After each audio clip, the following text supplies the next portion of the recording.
বোমার শব্দ থামেনি, কান্নার সুর থামেনি। গাজার ধ্বংসস্তূপের নিচে আজও শোনা যায় মা হারানো শিশুর বিলাপ। আর ঠিক এই সময় ইউরোপের 3 পরাশক্তি একসাথে বলল, এবার থামো। প্যারিস, লন্ডন আর বার্লিন এক অভূতপূর্ণ ঘোষণায় তোলপাড় করে দিল বিশ্ব কূটনীতি। তারা বলেছে, ইসলামী নেতাদের আটক, রক্তক্ষয়ী সামরিক অভিযান আর মানবিক সহায়তার পথ রুদ্ধ করা এই বর্বরতা আর চলতে পারে না। এই বক্তব্য শুধু নীতিগত সমালোচনা নয়, এ এক স্পষ্ট ধমক, এ এক কূটনৈতিক ঘূর্ণি যা বদলে দিতে পারে গোটা মধ্যপ্রাচ্যকে।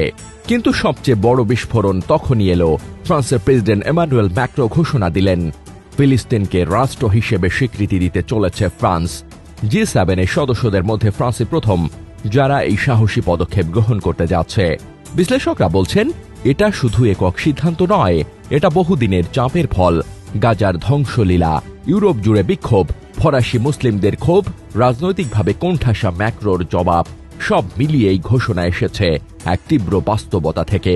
আন্তর্জাতিক প্রতিক্রিয়া দেখা যায়, ইসরায়েল তীব্র ক্ষোভ প্রকাশ করে বলেছে, এই স্বীকৃতি উগ্রপন্থাকে পুরস্কৃত করা। অপরদিকে যুক্তরাষ্ট্র দ্ব্যর্থাবস্থানে থেকে বলেছে, 2 রাষ্ট্র সমাধানে আমরা আছি, তবে বাস্তবতা বিবেচনা করা জরুরি। আরব বিশ্বে বাজছে স্বাগত ধ্বনি। কাতার, তুরস্ক, জর্ডান বলছে, এটা সাহস, এটা ন্যায়, এটা সময়ের দাবি। রাজনৈতিক চাল নাকি ন্যায়ের জয়? এদিকে বিশ্লেষকরা দ্বিধা বিভক্ত।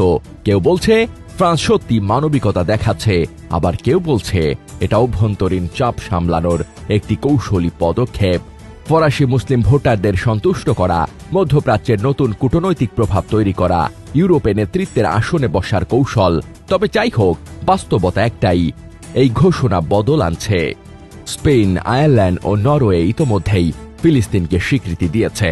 এখন যদি ফ্রান্স বাস্তবায়ন করে, তাহলে ইউরোপে শুরু হতে পারে স্বীকৃতির ঢল।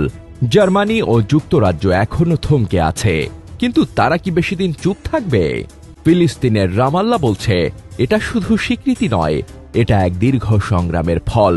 হামাস ও অন্যান্য গোষ্ঠীও ফ্রান্সের প্রতি কৃতজ্ঞতা জানিয়েছে।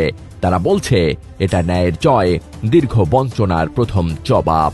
এই মুহূর্তে বিশ্বজুড়ে 2 ছবি, একদিকে ধ্বংসস্তূপে চাপা পড়ে থাকা শিশুর দেহ, আর একদিকে ফ্রান্সের প্রেসিডেন্ট বলছেন, ফিলিস্তিন রাষ্ট্র আমরা স্বীকৃতি দিচ্ছি। একটা ঘোষণা কিভাবে বদলে দিতে পারে কূটনীতি, মানবতা ও ভূ রাজনীতি, তা এখন চোখের সামনে ঘটছে। এই ঘোষণার পর শুধু ফিলিস্তিন নয়, কাঁপছে পুরো বিশ্ব।